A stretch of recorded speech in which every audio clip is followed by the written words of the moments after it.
أعوذ بالله من الشيطان الرجيم. بسم الله الرحمن الرحيم.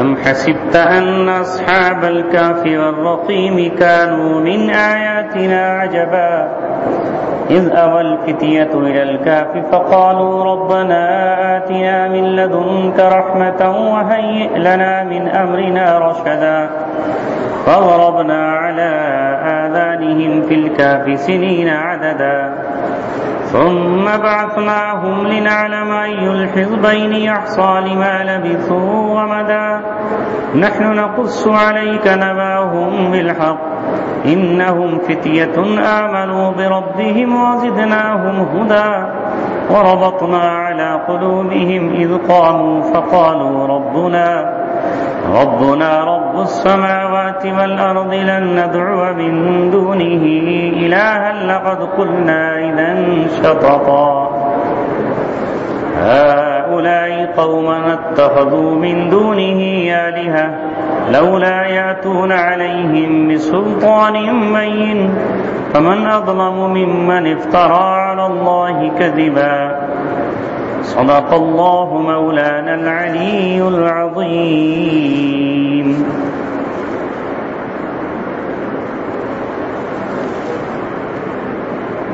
اس سورت کا نام سورہ کہف ہے، اور کہف پہاڑوں کے اندر جو گفا ہوتی ہے، جو غار ہوتی ہے، اس کو کہا جاتا ہے. اس سورت میں ان چند نوجوانوں کا ذکر ہے جنہوں نے غار میں پناہ لی تھی. اسی کی مناسبت سے اس سورت کو سورہ کہف کہا جاتا ہے. جیسا کہ میں نے کل عرض کیا تھا کہ دین عیسائی پر چلنے والے چند نوجوان ہیں، اور اس بستی کا بادشاہ دقیانوس ہے، جس نے پورے ملک پر حکمرانی کی ہوئی ہے، اور اس نے کفریہ اور شرکیہ قانون اس ملک میں نافذ کر رکھا ہے. جب اس کے پاس طاقت اور قوت ہے تو اسلام کو کیسے گوارا کر سکتا تھا؟ اس نے پوری قوم کو مجبور کیا کہ وہ بھی شرک کرے اور شرک میں مبتلا ہو جائے. لیکن اللہ تبارک و تعالیٰ کی خاص سنت یہ ہے کہ جب باطل اپنے پورے عروج پر ہوتا ہے اور شیطان مسکراتا ہوتا ہے کہ اب کہیں سے بھی مجھے کوئی چیلنج کرنے والا نہیں ہے، تو ٹھیک اسی موقع پر اللہ تبارک و تعالیٰ انسانوں میں سے چند ایسے حضرات کو کھڑا کرتا ہے جن کے دل توحید سے لبریز ہوتے ہیں اور جن کے سینے ایمانی حرارت سے مثل انگیٹھی کے دہکتے ہوتے ہیں، اور وہ باطل کی آنکھوں میں آنکھیں ڈال کر اعلان حق کرتے ہیں اور اس سے باطل تل ملا اٹھتا ہے. یہاں بھی یہی ہوتا ہے کہ پوری قوم میلے میں ہے. آپ دیکھتے ہیں کہ مشرک قوم کا ہمیشہ سے ایک طریقہ رہتا ہے کہ وہ میلوں سے زیادہ رغبت اور محبت کرتے ہیں. میلوں میں ان کے بت رکھے ہوتے ہیں، وہاں عبادات وہ کرتے ہیں. لہذا پوری قوم میلے میں ہے، شرابیں چل رہی ہیں، جشن منایا جا رہا ہے، بتوں کی پرستش ہو رہی ہے، شرکی افعال ہو رہے ہیں. لیکن کچھ لوگ ہیں کہ جو اپنی قوم کے اس فعل کو دیکھ کر دل میں کڑتے ہیں اور پریشان حال ہوتے ہیں. ان میں سے ایک شخص اپنی قوم سے علیحدہ ہو کر اور کنارہ کشی اختیار کر کے وہ ایک پیڑ کے نیچے آ کے بیٹھ جاتا ہے.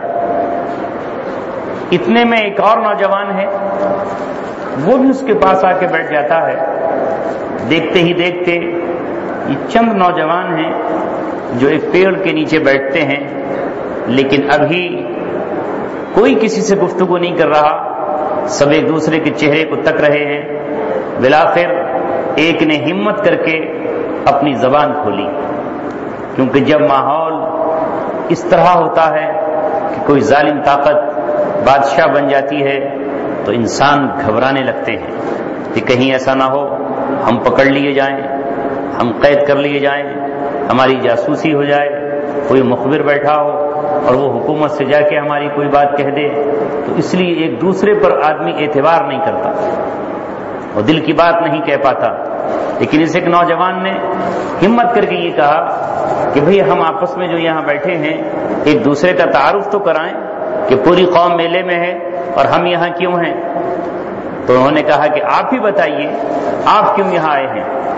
اس شخص نے کہا کہ میں اپنی قوم کو گمراہی میں دیکھ رہا ہوں اور میرا دل ان کی طرف مائل نہیں ہے، مجھے لگتا ہے کہ یہ غلط راہ پر ہیں اور غلط طریقے پر ہیں، بس ایک کا کہنا تھا۔ سب نے کہا جو تم نے کہا ہے وہی ہمارے دل کی آواز ہے اور اسی کو ہم اپنے اندر محسوس کرتے ہیں۔ ہمیں یہ چاہیے کہ ہم اپنی قوم سے علیحدہ ہو جائیں اور اب ہم اعلان حق کریں۔ بہرحال یہ اکٹھے ہوئے اور اکٹھے ہو کر انہوں نے اپنی اس قوم سے جو باطل پر تھی، جو شرک پر تھی، جو بت پرستی پر تھی، اس سے علیحدگی اختیار کی اور انہوں نے اپنی ایک عبادت گاہ تعمیر کر لی اور اس عبادت گاہ میں یہ عبادت کرنے لگے۔ اب ظاہر ہے کہ جب بادشاہ کو یہ پتہ چلا کہ انہوں نے ہمارے قاعدے قانون کو توڑتے ہوئے ایک نئے دین کی بنا رکھی ہے اور وہاں یہ اپنی عبادات کر رہے ہیں، تو بادشاہ بہت تل ملایا اور اسے غصہ آیا اور اس نے ان لوگوں کو بلا کر ان سے وجہ پوچھی۔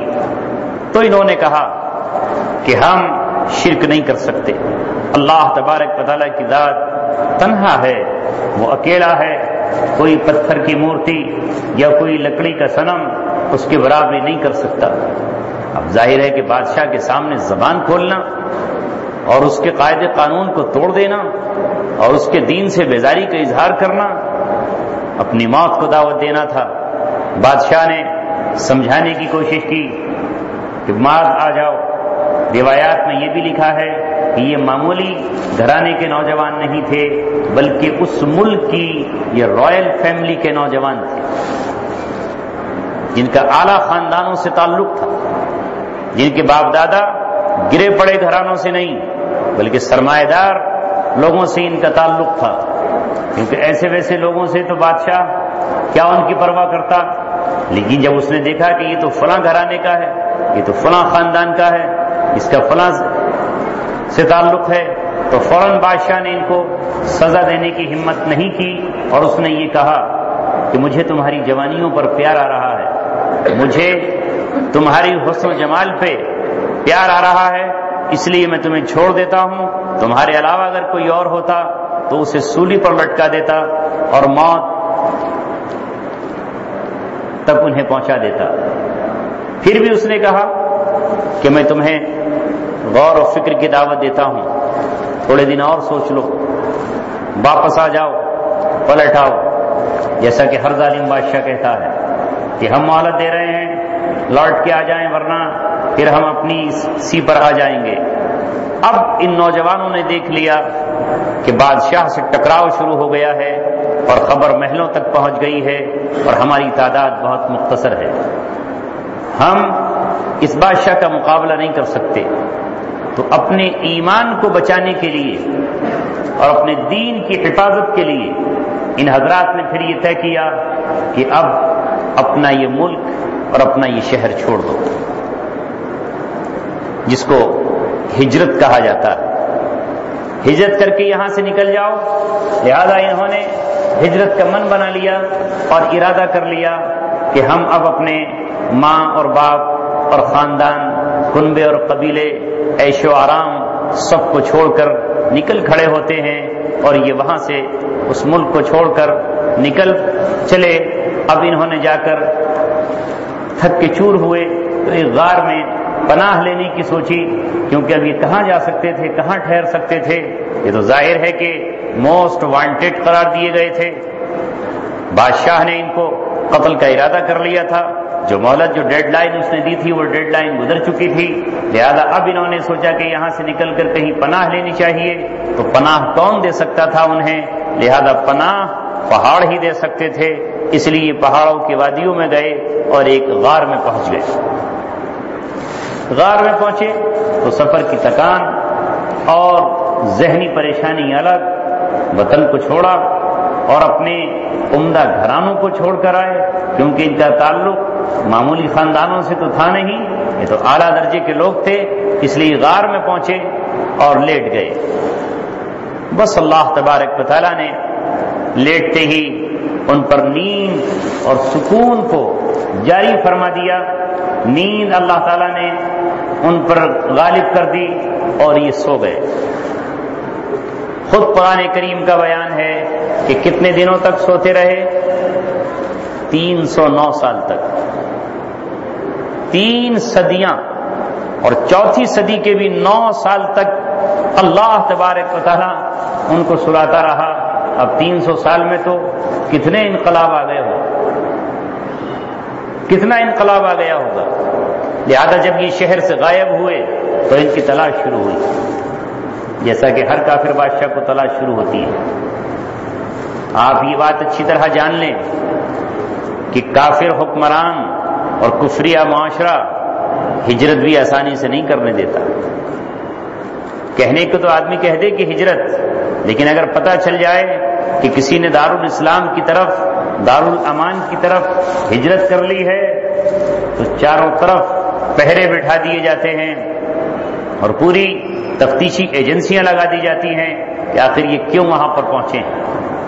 یہی وجہ ہے کہ جب لوگ مکہ سے ہجرت کر رہے تھے تو ان کو بھی ہجرت نہیں کرنے دی جا رہی تھی، اور مدینے کی ہجرت سے پہلے جو لوگ حبشہ ہجرت کر کے پہنچے ہیں تو حبشہ کے بادشاہ نجاشی کے پاس ان کا ڈیلیگیشن پہنچ گیا، اور ابو سفیان اور ان کے ساتھی ان کو واپس لانے کے لیے حبشہ پہنچ گئے اور جا کر یہ کہا کہ ہماری قوم کے باغی ہیں، ان کے نظریات الگ ہیں اور یہ بھٹکے ہوئے ہیں، انہیں ہمیں واپس دے دیا جائے، ہم اپنے قاعدے قانون کے مطابق انہیں سزا دیں گے۔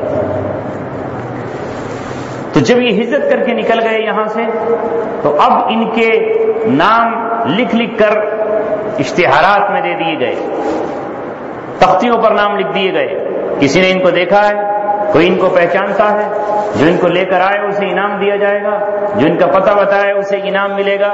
کیوں؟ اس لیے کہ انہوں نے ملکی قانون کو توڑ دیا تھا اور اللہ تبارک و تعالیٰ کو مانا تھا۔ جگہ جگہ ان کے نام کی تختیاں لگا دی گئیں، اشتہارات لگا دیے گئے۔ اس لیے ان کو اصحاب رقیم بھی کہا جاتا ہے۔ رقم کہتے ہیں لکھنے کو، رقیم اس چیز کو کہتے ہیں جس پر نام لکھ دیا جائے۔ تو اس بادشاہ نے، چونکہ وہ کافر بادشاہ تھا، اس نے ان کے لیے جس تختی پر نام لکھ کر کے لگا دیے تھے، مگر وہ ملتے کسے؟ اللہ تبارک و تعالیٰ فرماتا ہے کہ ہم نے انہیں غار کے اندر پہنچا دیا اور وہ 309 سال تک سوتے رہے، اور غار بھی ایسا کہ اس کے منہ پر اللہ تبارک و تعالیٰ نے ایک کتے کو بٹھا دیا جو اتنا خوفناک اور ہیبتناک کہ کوئی غار کے قریب جا ہی نہیں سکتا، اور اس غار کو اللہ تبارک و تعالیٰ نے رعب سے بھر دیا۔ خود آیت میں اللہ تعالیٰ نے بتایا ہے۔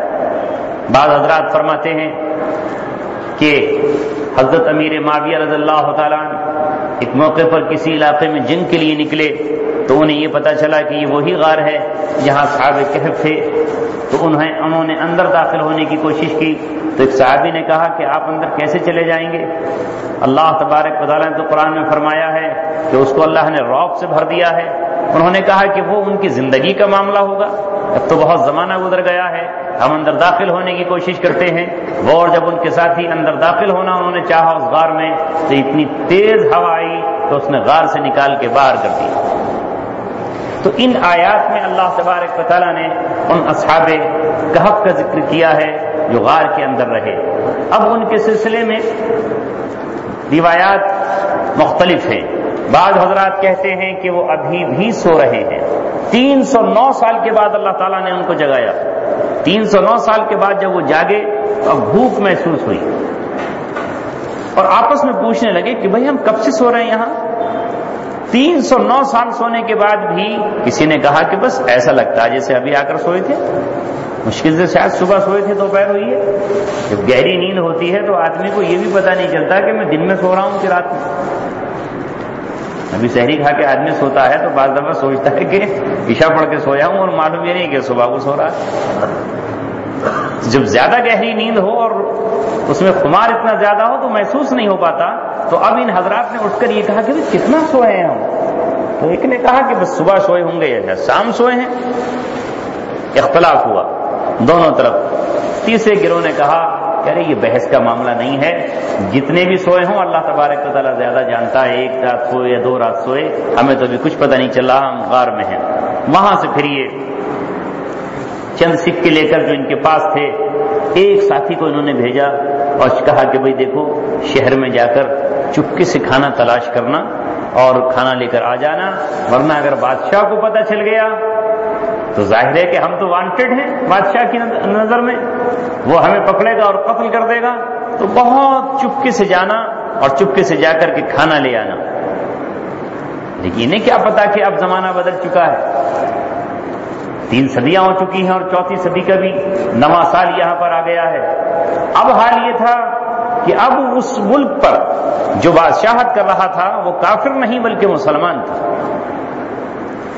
اب مسلمان ہو کر ان کی بھی تلاش تھی، کیونکہ اس وقت تو انہیں قتل کرنے کے لیے تلاش تھی، اب ان کی زیارت اور دیدار کے لیے لوگوں کو تلاش تھی کہ یہ کون اللہ والے تھے جنہیں اللہ تبارک و تعالیٰ بحفاظت لے گیا. تو اب بھی ان کی تلاش تھی، ان کے تذکرے لوگوں کی زبان پر تھے کہ اس طرح سے کچھ نوجوان تھے، اس طرح کچھ لوگ تھے، اس طرح صاحب ایمان تھے، جو کہ اب پورا ملک ہی مسلمان ہو چکا تھا.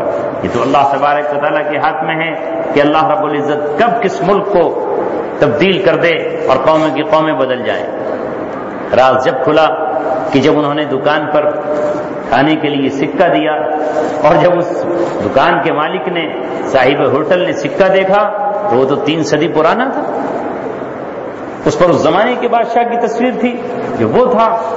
اب اس نے ان سے پوچھا کہ تم کون ہو. اب ایک دم پورے میں افراتفری پھیل گئی اور ہنگامہ کھڑا ہو گیا. انہوں نے پھر اپنا نام بتایا تو ظاہر ہے کہ وہ نام تو سب کی زبانوں پر تھا، سب کو معلوم تھا. بادشاہ نے پھر انہیں اپنے یہاں بلایا اور بادشاہ نے ان کی زیارت کی. بعض روایات میں یہ ہے کہ یہ سب کے سب انہوں نے جا کر کے جو اپنے اور ساتھی تھے یہ ان کو بھی بلا کر لائے اور بادشاہ نے اعزاز و اکرام کیا. اور پھر یہ غار پر پہنچے.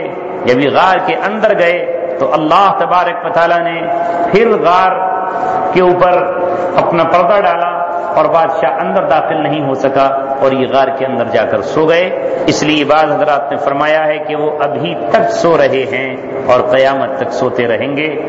حضرت مولانا ادریس صاحب کاندھلوی نبر اللہ مرقدہ نے ایک تفسیر لکھی ہے جس کا نام تفسیر معارف القرآن ہے. میں نے اس کی تفسیر میں پڑھا کہ یہ سو رہے ہیں. حضرت امام مہدی رضی اللہ تعالیٰ عنہ کا لشکر اس غار پر پہنچے گا تو اللہ تبارک و تعالیٰ ان کو پھر اٹھا دے گا اور یہ امام مہدی کے ساتھ مل کر کے کافروں سے جنگ اور قتال کریں گے اور اللہ تبارک و تعالیٰ کی راہ میں جہاد کریں گے. یہ حضرت مولانا ادریس صاحب کاندھلوی نور اللہ مرقدہ نے، جن کی تفسیر بھی ہے اور جن کی سیرت کی کتاب سیرت مصطفیٰ بھی ہے، انہوں نے یہ بات لکھی ہے. تو کچھ بعید نہیں کہ اللہ تبارک و تعالیٰ ان کو اس وقت تک جگائے. کیوں؟ اس لیے کہ اصل دین عیسائیت پر تھے اور حضرت مہدی رضی اللہ تعالیٰ عنہ کے ساتھ حضرت عیسیٰ علیہ السلام تشریف فرما ہوں گے تو یہ اصل دین پر اپنے آ جائیں گے اور حضرت عیسیٰ علیہ السلام کے مل کر دنیا میں ساتھ مل کر جو دنیا میں اسلام کا غلبہ ہوگا اس غلبے کے لیے اللہ تبارک و تعالیٰ ان کو قبول فرمائے گا. تو یہ واقعہ ہے جو واقعتاً عجیب و غریب ہے. اس کے سوالات کرائے تھے یہودیوں نے. اللہ تبارک و تعالیٰ نے وحی بھیج کر نبی پاک صلی اللہ علیہ وسلم سے جواب دلوایا اور فرمایا کہ آپ ذرا دیکھیں، ام حسبت ان اصحاب الکہف والرقیم کانوا من آیاتنا عجبا، کیا آپ کا خیال یہ ہے کہ اصحاب کہف اور اصحاب رقیم یعنی تختی والے لوگ جن کے نام تختیوں پر لکھے تھے، کانوا من آیاتنا عجبا، ہماری نشانیوں میں سے کوئی عجیب نشانی ہے؟ کیا آپ کا یہ خیال ہے کہ یہ عجیب و غریب نشانی ہے؟ اللہ تعالیٰ کہنا چاہتا ہے کہ ہاں ہے تو یہ ایک نشانی، لیکن اتنے تعجب کی بات نہیں ہے کہ جتنی اور بھی اللہ تبارک و تعالیٰ کی نشانیاں موجود ہیں. کیا تمہیں معلوم نہیں اللہ تبارک و تعالیٰ نے کس طرح عیسیٰ علیہ السلام کو بن باپ کے پیدا کیا؟ تو کیا وہ نشانی نہیں ہے؟ کیا عیسیٰ علیہ السلام نے بچپن میں گفتگو کی تو کیا وہ اللہ تعالیٰ کی نشانی نہیں ہے؟ کیا اللہ تبارک و تعالیٰ نے، کیا اللہ رب العزت نے اس زمین کو بنایا ہے یہ نشانی نہیں ہے، یہ آسمان نشانی نہیں ہے، سمندر اتنی بڑی مخلوق اللہ نے بنائی ہے اور کیسا بہ رہا ہے اور کیسی اس میں لہریں اٹھ رہی ہیں، کہ یہ نشانی نہیں ہے؟ اللہ تبارک و تعالیٰ نے زمین پر دو دریا بہائے ہیں، ایک میٹھا ہے اور ایک کھارا ہے، اور دونوں کا پانی آپس میں نہیں ملتا، تو کیا یہ نشانی نہیں ہے؟ نشانی تو یہ بھی ہے، لیکن عجیب و غریب اس دنیا میں تو اللہ تبارک و تعالیٰ کی ہر نشانی عجیب اور غریب ہے۔ تو یہ کوئی تعجب کی بات نہیں ہے کہ اللہ تبارک و تعالیٰ نے ان کو غار میں پناہ دی اور ان کو سلا دیا۔ کیا عزیر علیہ السلام کو اللہ تبارک و تعالیٰ نے 100 سال تک ان پر موت کو طاری کیا اور 100 سال کے بعد انہیں پھر زندہ کیا گیا؟ 100 سال کے بعد جب وہ اٹھے تو ان کا کھانا ویسے ہی رکھا ہوا تھا جس طرح ٹفن میں لے کر آئے تھے، اور گدھا ان کا گل سڑ گیا تھا، اس کی ہڈیاں بوسیدہ ہو گئی تھیں، اور دیکھتے ہی دیکھتے اللہ تبارک و تعالیٰ نے گدھے کو دوبارہ سے ان کے زندہ کیا، اور ان کی نظروں کے سامنے ہڈیاں اکٹھی ہوئیں، اکٹھی ہونے کے بعد پھر ان پہ گوشت چڑھا اور وہ تیار ہو گیا۔ کیا ابراہیم علیہ السلام نے جب اللہ تعالیٰ سے کہا تھا کہ آپ کس طرح مردوں کو زندہ کرتے ہیں، تو اللہ تبارک و تعالیٰ نے کہا کہ 4 پرندوں کو پال لو، اور ان پرندوں کو پالنے کے بعد اپنے سے خوب ہلا لو، اور پھر اس کے بعد ان کی گردنیں کاٹ کے اپنے پاس رکھ لو، اور بقیہ جسم کا قیمہ بنا کر کے پہاڑوں کی چوٹیوں پر بکھیر دو، اور اس کے بعد پھر آواز لگاؤ، اور آواز لگا کر تم دیکھو گے کہ وہ قیمہ جو تم نے اپنے ہاتھ سے ٹکڑے ٹکڑے کر کے پہاڑوں پر بکھیرا ہے وہ سب کا سب اکٹھا ہو جائے گا، اور اس پر لگیں گے، اور سر تمہارے پاس ہوں گے، تاکہ تم یہ نہ کہو کہ میں سر کے دوسرے آ گئے ہیں، اس لیے وہی پرندہ اسی سر کے پاس آئے گا جو تمہارے پاس رکھے ہوئے ہیں۔ اس طرح اللہ تعالیٰ نے ان کو دکھایا۔ تو وہاں تو اللہ تبارک و تعالیٰ کے یہاں ایک نہیں، اس کے کارخانہ قدرت میں نشانیاں ہی نشانیاں ہیں۔ پھر اللہ تعالیٰ فرماتا ہے اذ اول فتیۃ الی الکہف، وقت یاد کرنے کے قابل ہے۔ اذ جب لفظ آتا ہے تو اس کا مطلب ہوتا ہے کہ یہ وقت یاد کرنے کے قابل ہے، جب نوجوانوں نے غار کے اندر پناہ لی، فقالوا ربنا آتنا من لدنک رحمہ، اور انہوں نے کہا اے ہمارے رب ہمیں اپنی طرف سے خاص رحمت عطا فرما، وہیئ لنا من امرنا رشدا، اور ہمارے معاملے کو ہمارے لیے درست کر دے، کیونکہ وہ تو بڑے پریشان ہیں۔ اللہ کیسے اب زندگی گزرے گی؟ ملک میں جائیں تو کافر بادشاہ شرک پہ مجبور کرے گا، ہم نے غار میں آ کے پناہ لی ہے، اب ہمارا معاملہ تیرے حوالے ہے اور تیرے سپرد ہے، تو اللہ تبارک و تعالیٰ سے دعا کر رہے ہیں۔ تو ایک تو اللہ تعالیٰ یہ فرمانا چاہتا ہے کہ کہف کے اندر، غار کے اندر انہوں نے پناہ لی، اور پھر اللہ تبارک و تعالیٰ سے رحمت خاص کی دعا مانگی اور اپنے معاملے کے درست کرنے کی دعا مانگی۔ اللہ نے دعا قبول کر لی، ان کی دعا قبول فرمائی کہ پریشان ہونے کی ضرورت نہیں ہے، ہم تمہیں غار کے اندر رکھ دیں گے اور تمہاری حفاظت کا انتظام کریں گے۔ یہ اشارہ تھا محمد رسول اللہ صلی اللہ علیہ وسلم کی طرف بھی، چونکہ یہ سورت مکی ہے، مکے میں بھی اللہ کے رسول صلی اللہ علیہ وسلم کو یہی کیفیت پیش آئی کہ جب ان کے قتل کے لیے تمام قبائل نے مشورہ کر لیا اور سب کے سب سرداروں نے یہ طے کر لیا کہ آج کی رات اکٹھے ہو کر محمد رسول اللہ صلی اللہ علیہ وسلم کا قتل کر دینا ہے، تو آپ صلی اللہ علیہ وسلم کو بھی پناہ غار میں لینی پڑی، اور اس غار میں اللہ تبارک و تعالیٰ نے آپ کی حفاظت کا انتظام فرمایا۔ 3 رات اور 3 دن مسلسل اس میں رہے، کبوتر کے انڈوں سے اور مکڑی کے جالوں سے اللہ رب العزت نے آپ کا تحفظ فرمایا۔ تو اصحاب کہف کو بھی غار میں پناہ ملی، محمد رسول اللہ صلی اللہ علیہ وسلم کو بھی غار میں پناہ ملی، اور اللہ تبارک و تعالیٰ نے آپ کی حفاظت کا انتظام غار کے ذریعے کیا۔ اگر آپ مسلسل سفر پہ نکل جاتے تو وہ آپ کو پکڑ لیتے اور گھیر لیتے۔ لہذا انبیاء کرام علیہم الصلاۃ والتسلیم اور اہل حق کی یہ سنت ہے کہ جس سرزمین پر اسلام پر چلنا مشکل ہو جائے اور حالات تنگ ہو جائیں اور کفر و شرک مجبور کرنے لگے کہ اب اسلامی روایات کو چھوڑ دو، تو وہ وہاں سے نکل جائیں اور ہجرت کریں اور سرزمین کو چھوڑ کر نکل جائیں۔ یہ نہ سوچے کہ نہیں یہاں سے نہیں نکلیں گے، کفر کے معاشرے میں پڑے رہیں اور اسلام کو چھوڑ دیں اور کفر اختیار کر لیں. نہیں، چھوڑیں اس سرزمین کو، چاہے اصحاب کہف کی طرح غار کی طرف جانا پڑے، اور چاہے موسیٰ علیہ السلام کی طرح مدین کی طرف جانا پڑے، اور چاہے حضرت ابراہیم علیہ السلام کی طرح ملک شام کی طرف سفر کرنا پڑے. ہجرت اللہ تبارک و تعالیٰ کے انبیاء کرام کی سنت ہے، اور اس سنت پر اتنا عظیم اجر اللہ تبارک و تعالیٰ عطا فرماتا ہے کہ ہجرت سے ماضی کے پچھلے سارے گناہ معاف ہو جاتے ہیں. اب اللہ نے ان کے لیے عجیب و غریب معاملہ کیا، کہیں اور جانے کی ضرورت نہیں، کسی شہر میں فَضْرَبْنَا عَلَىٰ آذَانِهِمْ فِي الْكَهْفِ سِنِينَ عَدَدًا، ہم نے ان کے کانوں پر نیند کو طاری کر دیا، نیند کو مسلط کر دیا، فی الکہف، غار کے اندر، سنین عددا، چند سالوں تک. یہ چند سال کتنے ہیں؟ 3 سینچری مکمل اور 9 سال 4 صدی کے. اتنے دنوں تک وہ سوتے رہے، نہ مٹی نے جسم کو گلایا، نہ کوئی کیڑا وہاں پہنچ پایا.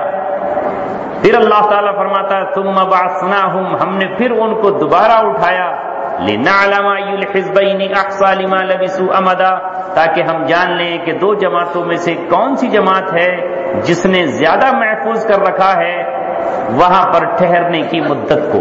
اس غار میں کتنا ٹھہرے ہیں ان میں سے کون سی زیادہ جانتی ہے.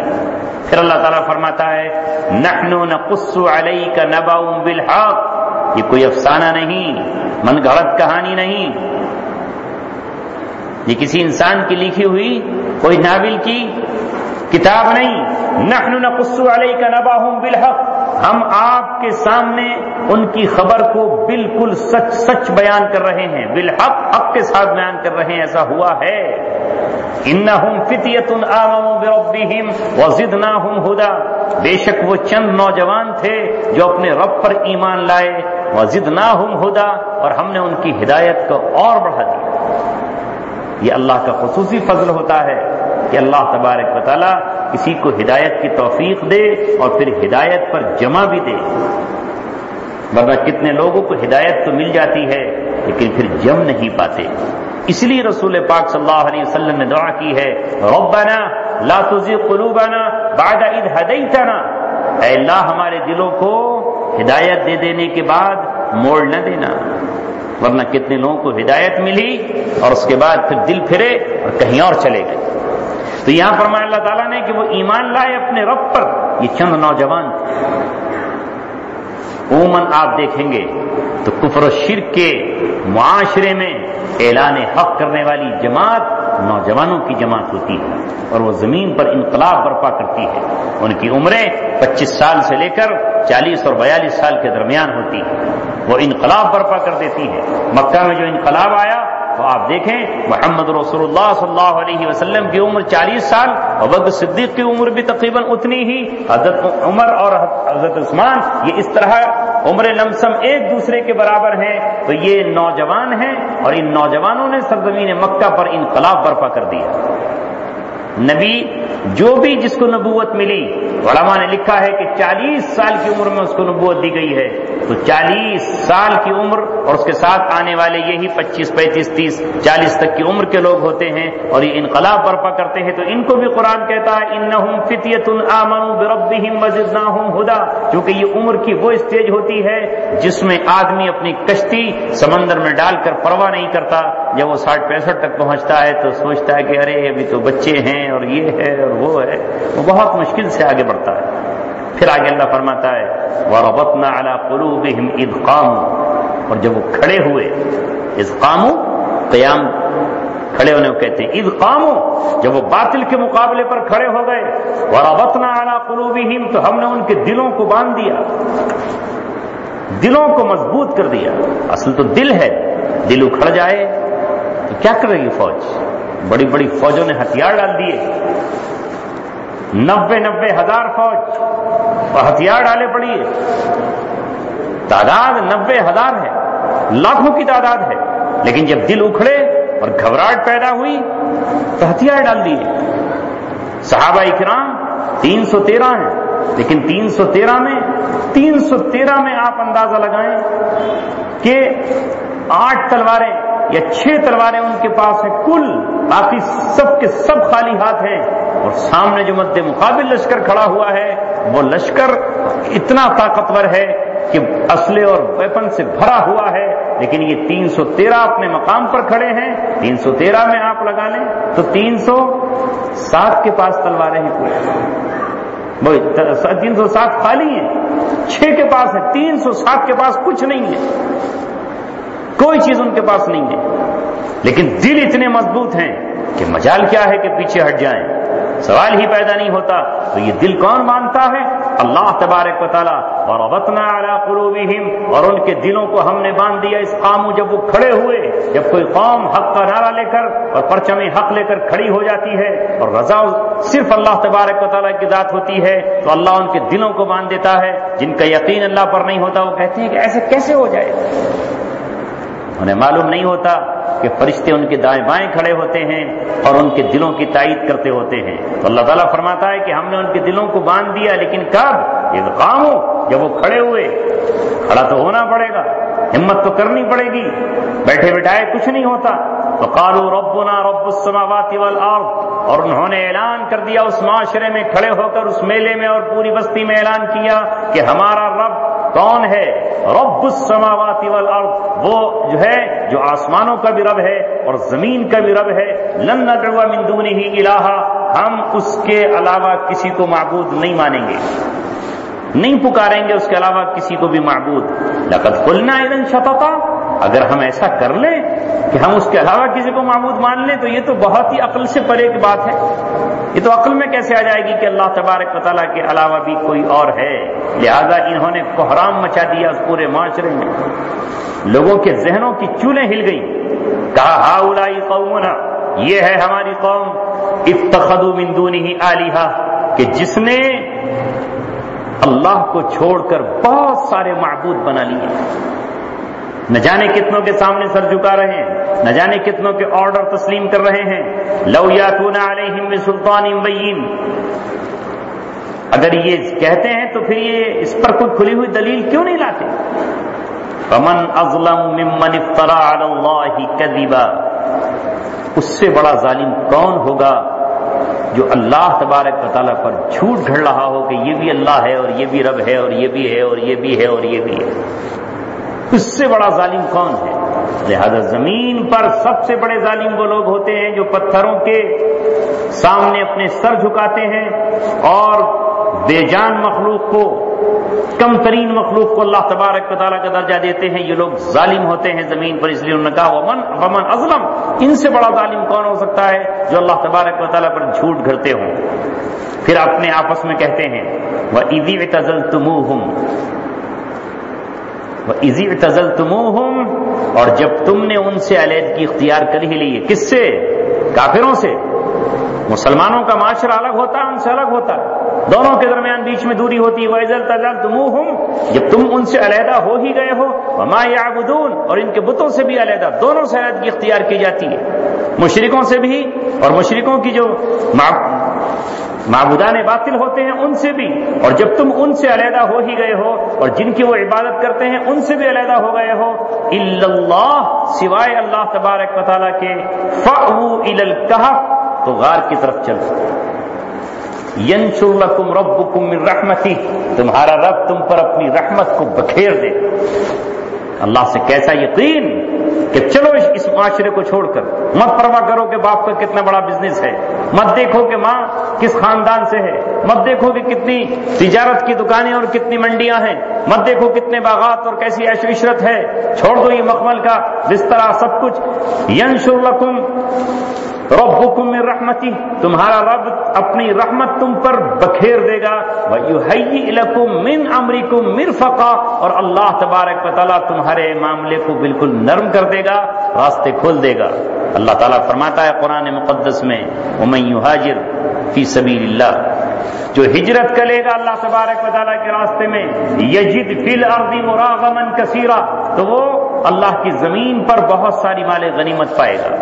صحابہ مکہ چھوڑ کر مدینہ گئے تو کیا غریب ہو گئے؟ سب دے دیا اللہ تبارک و تعالیٰ نے۔ اس کے بعد اللہ تبارک و تعالیٰ ذکر کرتا ہے کہ ان کو کیسی غار دی ہم نے۔ وَتَرَى الشَّمْسَ إِذَا طَلَعَتْ تَزَاوَرُ عَنْ كَهْفِهِمْ ذَاتَ الْيَمِينِ وَإِذَا غَرَبَتْ تَقْرِضُهُمْ ذَاتَ الشِّمَالِ وَهُمْ فِي فَجْوَةٍ مِّنْهُ۔ اے دیکھنے والے، جب تو دیکھے گا سورج کو کہ جب وہ نکل رہا ہے، تزاور عن کافیہم، تو نکلتے وقت بھی ان کی غار سے الگ ہٹ جاتا ہے۔ دھوپ نہیں پڑتی غار کے دروازے پر، کدھر ہٹ جاتا ہے؟ دائیں طرف ہٹ جاتا ہے۔ وَإِذَا غَرَبَتْ تَقْرِضُهُمْ ذَاتَ الشِّمَالِ، اور جب ڈوبتا ہے تو بائیں طرف ہٹ جاتا ہے۔ وَهُمْ فِي فَجْوَةٍ مِّنْهُ، اور وہ اس کے بیچ ایک میدان میں ہے، کشادہ جگہ پر ہے، تنگی میں بھی نہیں ہے، اندر غار بہت کشادہ ہے۔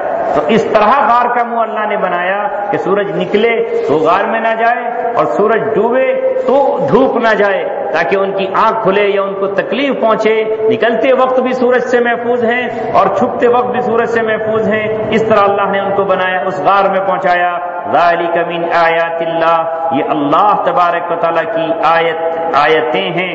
آیتوں میں سے ایک آیت ہے من یہد اللہ فہو المہتد، جسے اللہ ہدایت دے اسے ہی ہدایت ملتی ہے۔ ومن یہد اللہ، جسے اللہ ہدایت دے فہو المہتدی، تو وہی ہدایت یافتہ ہے۔ ومن یضلل، اور جسے اللہ تبارک و تعالیٰ بھٹکا دے، جسے اللہ گمراہ کر دے، فلن تجد لہ ولیا مرشدا، تو پھر آپ اس کے لیے نہ کوئی مددگار پائیں گے، نہ کوئی راستہ دکھانے والا۔ اس لیے اللہ تبارک و تعالیٰ سے ہمیشہ ہدایت کی دعا مانگنی چاہیے کہ اللہ تبارک و تعالیٰ ہمیں راہ حق نصیب فرمائے، اور اس راہ حق پر اللہ تبارک و تعالیٰ ہمیں ثابت قدم بھی رکھے۔ اس لیے رسول اکرم نے دعا فرمائی، اللہ یا مصرف القلوب صرف قلوبنا علی طاعتک، اے دلوں کے پلٹنے والے ہمارے دلوں کو اطاعت کی طرف پلٹ دیجئے۔ اللہ تبارک و تعالیٰ ہم سب کو عمل کی توفیق عطا فرمائے۔ اللهم صل على محمد وعلى آل محمد كما صليت على إبراهيم وعلى آل إبراهيم إنك حميد مجيد ربنا ظلمنا أنفسنا وإن لم تغفر لنا وترحمنا لنكونن من الخاسرين ربنا آتنا في الدنيا حسنة وفي الآخرة حسنة وقنا عذاب النار۔ اے اللہ ہم سب کے گناہوں کو معاف فرما، ہمارے عشروں کی عبادتیں قبول فرما۔ اے رب کریم، آخری عشرہ شروع ہے، اعتکاف کرنے والے اپنے گھروں کو چھوڑ کر تیرے گھروں پہ آ پڑے ہیں۔